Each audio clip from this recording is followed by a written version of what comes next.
వచ్చిన పద్మావతమ్మ గారి వేదికకి రావాల్సిందిగా కోరుతున్నా. అందరు కరెక్ట్గా దాన్ని చప్పట్లు కొట్టడం చేయవలసిందిగా కోరుతున్నాం. చప్పట్లు ఒకసారి కొట్టండి అమ్మా.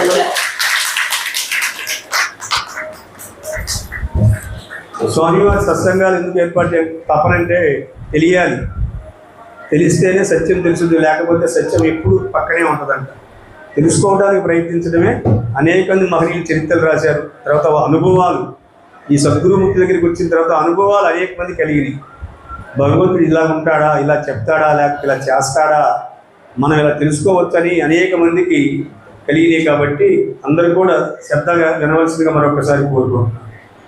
వైజాగ్ నుంచి ఈ టైంలో ఇక్కడికి ఇలా వచ్చాము అంటే అది కేవలం స్వామివారి అనుగ్రహమే, మరి ఇంకొకటి ఏమి కాదు. మేము స్టీల్ ప్లాంట్లో వర్క్ చేస్తాను, మా వారు నేను. నాకు ఇలాంటి పూజలు అవి ఏమి తెలియదు. మేము అంటే ఆంజనేయ స్వామి భక్తులమే. అంటే నేను ఎస్పెషల్లీ ఆంజనేయ స్వామినే నా చిన్నప్పటి నుంచి పూజించుకుంటేదని. కానీ వర్కింగ్ షెడ్యూల్స్, తర్వాత బిజీ షెడ్యూల్స్లో అంత అంటే రిలీజియస్గా పూజలు అంటే ఏదో చేసుకుంటేవాళ్ళం.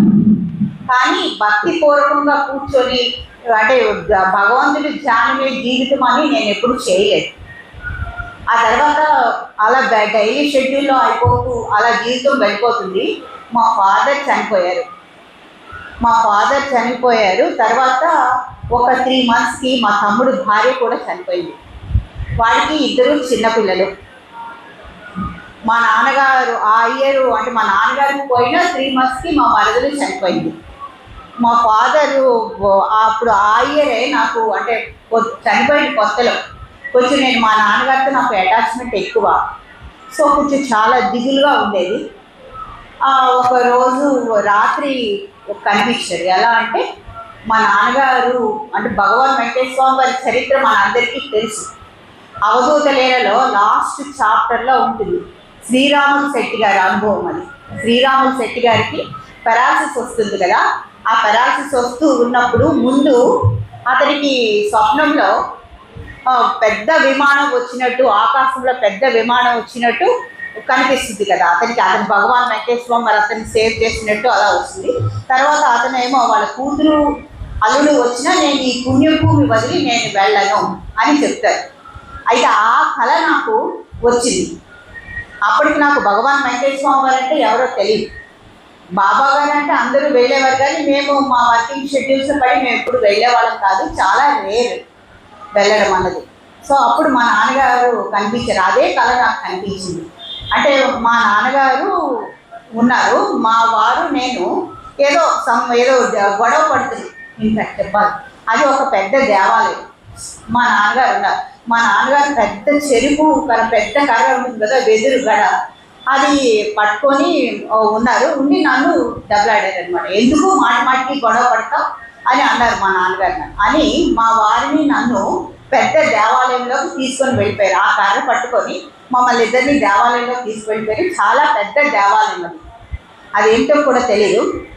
మేము దేవాలయంలోకి వెళ్ళిపోగానే ఒక పెద్ద విమానం అనమాట. ఈ శ్రీరాములు శెట్టి గారికి ఎలా అయితే విమానం, ఆ విమానం ఒక్కసారిగా ఇలా వెళ్ళిపోతే అప్పుడు మా నాన్నగారు దాని నుంచి సేవ్ చేస్తున్నట్టు మమ్మల్ని ఇద్దరిని గుడిలోకి తీసుకొని వెళ్ళిపోయారు. ఆ కళ నాకు వచ్చింది 2003. ఆ 2003 అంటే అది నాకు అసలు ఏమీ తెలియదు. ఏంటి ఈ కళ ఇలా వచ్చింది అనుకున్నాను. అలా ఇయర్స్ పాస్ అయిపోయాయి. అది ఎప్పుడో 2009 ఆ టైంకి అనమాట. అప్పుడు భవిష్యవాణి అని ఒక అస్ట్రాలజికల్ మ్యాగజైన్ ఉంటుంది. అది మా మామగారు తెప్పిస్తూ ఉండేవారు. మా మామగారు జాతకాలు చూసేవారు. అయితే మా మామగారు తెప్పించుకుండేవారు ఆ బుక్, అస్ట్రాలజికల్ మ్యాగజైన్. ఆ మ్యాగజైన్లో ఈ అవధూత లీల అంటే మంత్లీ మ్యాగజైన్ కదా, అది ఎపిసోడ్స్ వచ్చేది. ఆ ఎపిసోడ్స్ వస్తూ ఉన్నప్పుడు అవేమో నేను చదువుతూ ఉంటే నాకు ఎక్కడ లేని ప్రశాంతత వచ్చింది. అది చదువుతూ ఉంటే నెలకి ఆ బుక్ కోసం నేను ఎదురు చూస్తూ ఉండేదాన్ని, ఆ బుక్ ఎప్పుడు వస్తుంది అని. సో అంత ప్రశాంతత అనిపించింది. అంతవరకు ఉన్న టెన్షన్ పోయి నాకు చాలా ప్రశాంతత అనిపించింది. అక్కడి నుంచి నేను అప్పుడు సుబ్రహ్మణ్య సార్కి దగ్గర అడ్రస్ తీసుకొని నేను బుక్స్ తెప్పించుకున్నాను. బుక్స్ తెప్పించుకొని ఫస్ట్ టైం నేను గొల్గమూడి వెళ్ళాను. గొలగమూడి వెళ్ళిన తర్వాత అంటే మా వాళ్ళు ఎవరు నన్ను బిలీవ్ చేయలేదు. ఎందుకంటే ఏదో పిచ్చిగా అంటుంది అక్కడ, అంటే ఇలా మాకు అవధూతలు సద్గురువులు అసలు ఈ పరిచయమే మాకు తెలియదు. వీటి మా అత్తవారి ఫ్యామిలీకి కానీ నా పుట్టింటి వాళ్ళకి కానీ ఈ మాకు సద్గురువులు అవధూతలు అనేది తెలియదు. ఏంటి ఇలా అంటుంది అని అనుకున్నారు అందరూ. మా అమ్మగారు కూడా నమ్మలేదు. వెళ్ళాం మేము ఫస్ట్ టైం దర్శనానికి వెళ్ళాం గొలగమూడి. వెళ్ళిన తర్వాత మా మదర్ ఏమో ఇంకా అక్కడ మామూలుగా అన్నదానానికి ఇచ్చింది. అన్నదానానికి ఇచ్చి వచ్చిన తర్వాత ఆవిడ పెన్షన్, మా నాన్నగారి పెన్షన్ వస్తుంటుంది. అయితే మేము ఆవిడకి లైఫ్ సర్టిఫికెట్ సబ్మిట్ చేయడానికని తీసుకొని వెళ్ళాము అక్టోబర్లో. తీసుకొని వెళితే మా అమ్మగారి ఫోన్ నెంబర్ కానీ ఏమీ తెలియదు. అక్కడ ఉన్న ఒక ఆయన చెప్పారు, ఈ లైఫ్ సర్టిఫికెట్ ఇస్తూ ఉన్నప్పుడు ఈవిడికి ఏరియర్స్ వస్తాయి అని చెప్పారు. దాంతో మేము ఆ నెక్స్ట్ ప్రొసీడింగ్స్ చూసాము. ఆవిడకి ఏరియర్స్ వచ్చాయి. దాంతో ఆవిడికి నమ్మకం వచ్చింది. అంటే ముందు వీళ్ళు ఎవ్వరూ నమ్మలేదు. తర్వాత ఇంకా నాకు చాలా అనుభవాలు ఉన్నాయి, కానీ కొన్ని నేను పూర్తిగా అన్ని చెప్పలేదు. మా వారి ఆరోగ్యం అవనివ్వండి, మా అబ్బాయి సెటిల్మెంట్ అవనండి, మా అబ్బాయికి 3 ప్రాణగండాల నుంచి మా అబ్బాయి రక్షించబడ్డాడు. ఇప్పుడు హైదరాబాద్లో ఉంటున్నాడు. మ్యారేజ్ చేసేసాము. కొడుకు కోడలు హైదరాబాద్లో ఉంటారు. వాడు చక్కగా సెటిల్ అయ్యాడు. అంటే మనకి భగవంతుడు ఎక్కడ ఫుడ్ రాస్తాడో తెలియదు, అది డెస్టినీ కదా. స్వామివారు అనుగ్రహంతో వాడికి అంటే సివిల్స్కి ప్రిపేర్ అయ్యాడు, కానీ సివిల్స్ రాలేదు వాడికి. సో బ్యాంకింగ్లో సెటిల్ అయ్యాడు. బ్యాంకింగ్లో ఇప్పుడు వాడి ప్రాస్పెక్ట్స్ కానీ వాడి గ్రోత్ కానీ చాలా బాగుంది. వాడు ఇప్పుడు ఎలా ఉన్నాడు అంటే వాడికి స్వామివారి మీద చాలా నమ్మకం. వాడి కొలీగ్స్కి వాడి ఫ్రెండ్స్కి కూడా చెప్తారు, ఎవరైనా ఇలాంటి బాధల్లో ఉంటే స్వామివారు అసాధ్య సాధక స్వామి, ఎటువంటి మీకు సమస్య ఉన్నా అది అక్కడికి వెళ్ళిన తర్వాత ఖచ్చితంగా పరిష్కారం దొరుకుతుంది, ఇది మా అనుభవము అని వాడు కూడా నమ్ముతున్నాడు. మేము నమ్ముతాము. ఇది నా స్వీయ అనుభవం.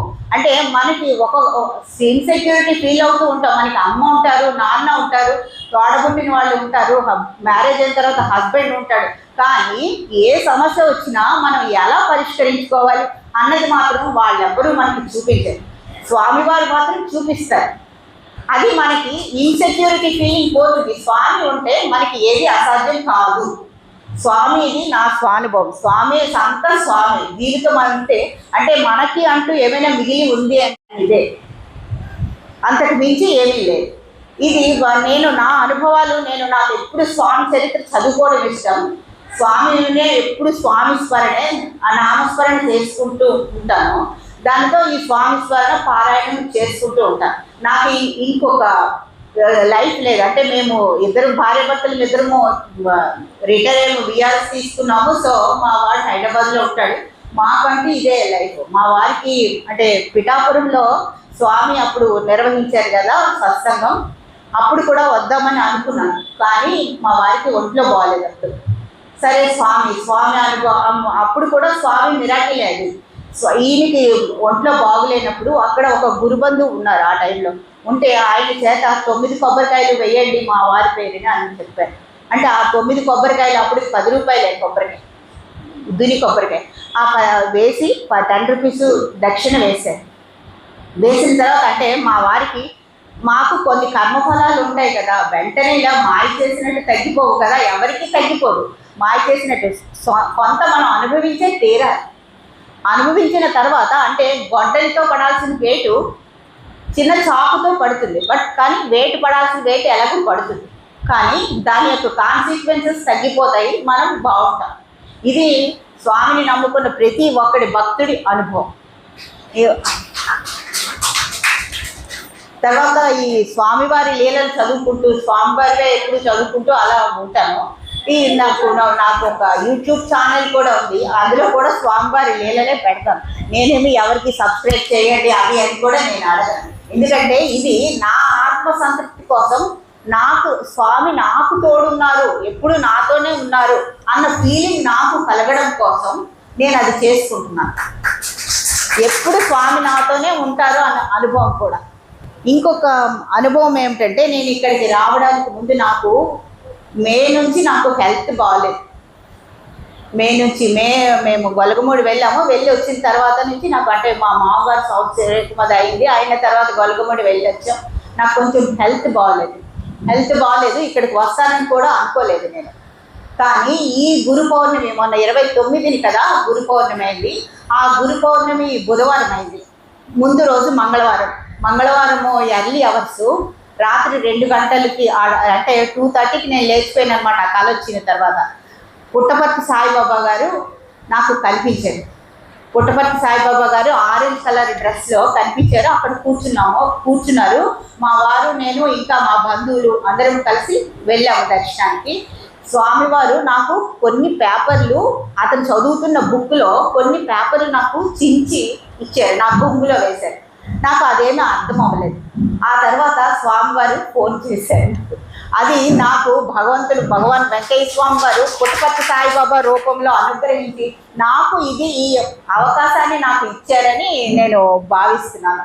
ఇది నా అనుభవం. ఇది రీసెంట్గా ఆ తర్వాత అంటే నేను ఇక్కడికి వస్తాను అని అనుకున్న తర్వాత నాకు నా హెల్త్ కొంచెం అంటే ట్రీట్మెంట్ తీసుకుంటున్న కొద్దీ కొంచెం బాగోవడం ప్రారంభించింది. అంటే అంతకుముందు బాగా సివియర్గా ఉండేది. ఈ హనుమాన్ బాహుకులు అవన్నీ చదువుకొని కాళ్ళు అంటే విపరీతమైన నొప్పులు తులసిదాస్ ఎలా అయితే సఫర్ అయ్యారో అంత నొప్పులతో ఈ భుజం నొప్పి, తర్వాత బుడుకు నొప్పితే చాలా విపరీతంగా సఫర్ అయ్యాను. అంటే యాక్చువల్గా నడవడానికి కూడా లేనంత పరిస్థితికి వచ్చింది.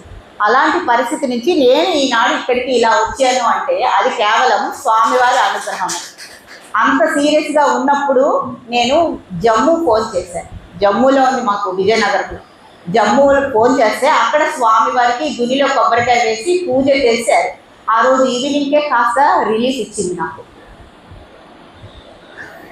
ఇదంతా స్వామి అనుగ్రహం. R&Bలో వర్క్ చేసి రిటైర్ అయ్యారు. తర్వాత అతని విశ్వ హిందూ పరిషత్లో సభ్యులు కూడా. సో ప్రతి ఇంటికి వెళ్ళి ప్రతి గ్రామానికి వెళ్ళి హిందూ తత్వం ప్రచారం చేస్తూ ఉండేవారు. అతనికి ఇవన్నీ అవధూతలు ఇవేమీ తెలియదు. కానీ అతని స్నేహితుడి ద్వారా భగవాన్ వెంకయ్య స్వామి వారి పరిచయం కలిగింది. అది ఎప్పుడు 1982 అంటే స్వామివారు శరీరం వదిలే కొద్ది నెలల ముందు అతనికి పరిచయం కలిగింది. అయితే స్వామివారి ఫోటో తీసుకుందామని అతను వెళ్ళారు. అతని ఫోటోగ్రాఫర్ అయినా అప్పటికి ఇంకా R&Bలో అతనికి జాబ్ రాలేదట, ఫోటోగ్రాఫరు. సో ఫోటో తీసుకుందామని వెళ్ళారు. అక్కడికి వెళితే కానీ అక్కడ ఉన్న వాళ్ళు ఎవరు అంటే తులసమ్మ మాత కానీ గురవయ్య స్వామి వారు ఎవ్వరు వాళ్ళకి అనుమతి ఇవ్వలేదు. ఫోటోలు తీయకూడదు, అలా వద్దు అంటే. సో గురవయ్య స్వామి వారిని అడిగారు, స్వామివారికి అనుమతి తీసుకోండి, మేము ఫోటో తీస్తాము అని. అప్పుడు గురవయ్య స్వామి అంటే ఒక 5-6 వారాలు అలాగా చేసేసారట. అడగలేదు మర్చిపోయాను అలా చెప్తూ ఉన్నారు. ఒక 5-6 వారాలు గడిచిపోయింది. ఈయన ధ్యానం అవన్నీ తెలుసు కదా. ఇంకా స్వామివారి కుటీరంలోకి వెళ్ళి ధ్యానం చేసుకుంటే స్వామివారు అనుగ్రహిస్తారు. ఇది అంటే అంతకు ముందు ఏంటంటే ఈ అనుమతి ఇవ్వక ముందు ఫోటో తీసేది. ఫోటో తీస్తే స్వామివారి ఫోటో ఏమీ అందులో రాలేదు. అంటే స్వామి మనం అనుకున్నట్టు ఒక మామూలు మనిషి కాదు, ఈయన మహిమాత్ముడు. కాబట్టి ఇతనికి ఇలాంటి మామూలుగా వెళ్ళి ఫోటో తీసుకోవడం అలాంటివి ఏవి పనికి రావు అనుకొని ఆయనకు విశ్వ హిందూ పరిషత్తులో సభ్యులు కదా, ఇతనికి ధ్యానం అది తెలుసు. సో స్వామివారి కుటీరంలోకి ఎవరిని అనుమతించరు. ఈయన దొంగచాటుగా వెనక నుంచి వెళ్ళి కుటీరంలో కూర్చొని ధ్యానం చేశారు. ధ్యానం కొద్దిసేపు స్వామివారి కోసం ధ్యానం చేసేటప్పటికి కొద్దిసేపు అయిన తర్వాత ఈయన గురవయ్య స్వామివారు వచ్చి ఇతన్ని వెతుక్కొని వచ్చారు. స్వామి రమ్మంటున్నారు నీకు ఫోటో అంటే అప్పుడు ఈత కుటీరం నుంచి బయటకు వచ్చారు. అదేంటి ఎవరికి అనుమతి లేదు కదా, నువ్వు ఎలా వెళ్ళావు లోపలికి అని అన్నారు. స్వామి రమ్మంటారు రా అని తీసుకొని వెళ్ళి అప్పుడు స్వామివారు ఈయనకి ఫోటో తీసుకోవడానికి అనుమతి ఇచ్చారు. ఫోటో తీసుకున్నారు. ఆ ఫోటోలే ఇప్పటి వరకు అక్కడ ఉన్నాయి. అది రాధాకృష్ణమూర్తి గారు అనుభవం. అది అలా ఆయనకి రాధాకృష్ణమూర్తి గారికి భగవాన్ వెంకయ్య స్వామి వారు అవధూత మూర్తి అని అర్థమైంది. ఆ తర్వాత వారి అనుభవం ఇంకొకటి, వారి అమ్మాయి చిన్న పాప అయితే జామకాయ కింద పడిపోయింది అని కడుక్కుందామని వెళ్ళి నీళ్ళ తొట్టిలో పడిపోయింది. నీళ్ళ తొట్టిలో పడిపోతే పక్క ఇంటి ఆవిడ చూసి చెప్పేటప్పటికి మదర్ వచ్చారు. మదర్ వచ్చేటప్పటికి కానీ ఆ అమ్మాయి అంటే తొట్టిలో పడి కాళ్ళు కొట్టుకుంటుంది. కానీ తల్లి వచ్చేటప్పటికి ఆ చలనం ఆగిపోయింది. అంటే పాపకి జీవం పోయింది.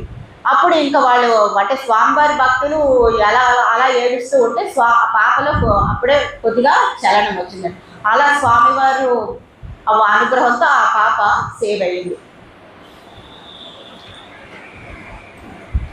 ఇలా వారికి ఎన్నో అనుభవాలు ఉన్నాయి. తర్వాత జానకి గారి అనుభవము తెలుసు కదండి. జానకి గారి అనుభవం సినిమా ఈ మధ్య ఆవిడ కాలం చేశారు కదా, సింగర్ జానకి గారికి ఒకసారి థ్రోట్ ఇన్ఫెక్షన్ వచ్చింది.